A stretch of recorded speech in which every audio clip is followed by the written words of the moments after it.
Chaque seconde compte en cas d'urgence cardiaque. Le fait de savoir quand pratiquer la RCR peut sauver une vie. Voici ce que vous devez savoir. La RCR, ou réanimation cardio-respiratoire, doit être effectuée quand une personne est inconsciente, ne respire pas normalement ou ne respire pas du tout. Commencez par vérifier l'état de la personne. Secouez-la doucement et parlez fort. Demandez-lui « Est-ce que ça va? » Si elle ne répond pas, vérifiez si elle respire.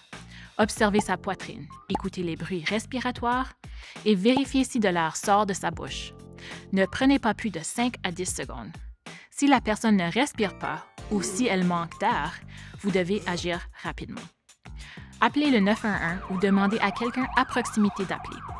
S'il y a une personne autour de vous, soyez direct. Montrez-lui ce qui se passe et dites-lui « Appelez le 911 et allez chercher un défibrillateur s'il y en a un à proximité ». Le répartiteur du 911 pourra peut-être localiser le défibrillateur externe automatisé le plus proche grâce au programme d'accès public à la défibrillation. Mettez votre téléphone en mode haut-parleur pour que le répartiteur puisse vous guider jusqu'à l'arrivée des travailleurs paramédicaux. Commencez la RCR immédiatement. Faites la RCR par compression thoracique seulement, sans bouche à bouche. Pour ce faire, assurez-vous que la personne est allongée sur le dos. Si nécessaire, demandez de l'aide pour la retourner sur le dos et l'éloigner de tout danger. Agenouillez-vous à côté d'elle. Placez le talon d'une main au centre de la poitrine que vous recouvrirez de l'autre main.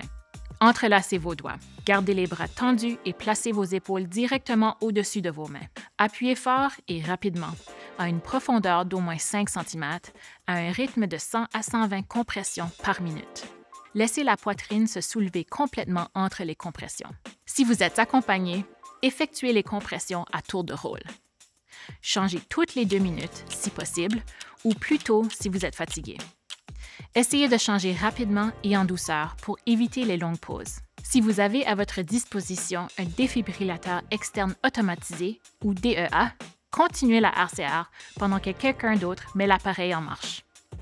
Suivez les instructions vocales de l'appareil qui vous guideront à chaque étape.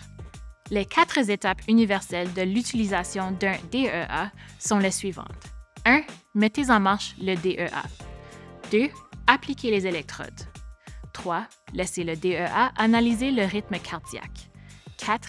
Administrez un choc si l'appareil vous le demande, puis reprenez la RCR.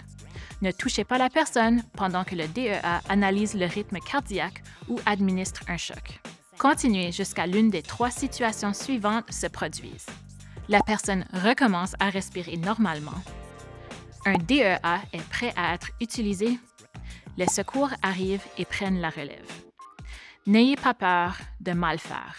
Vous aidez à maintenir la circulation sanguine vers le cerveau et les organes vitaux, ce qui est grandement préférable à ne rien faire. Si vous ne l'avez pas encore fait, suivez un cours de RCR auprès de la Croix-Rouge canadienne ou de la Fondation des maladies du cœur et de l'AVC. Vous pouvez sauver des vies si vous savez quoi faire en cas d'urgence.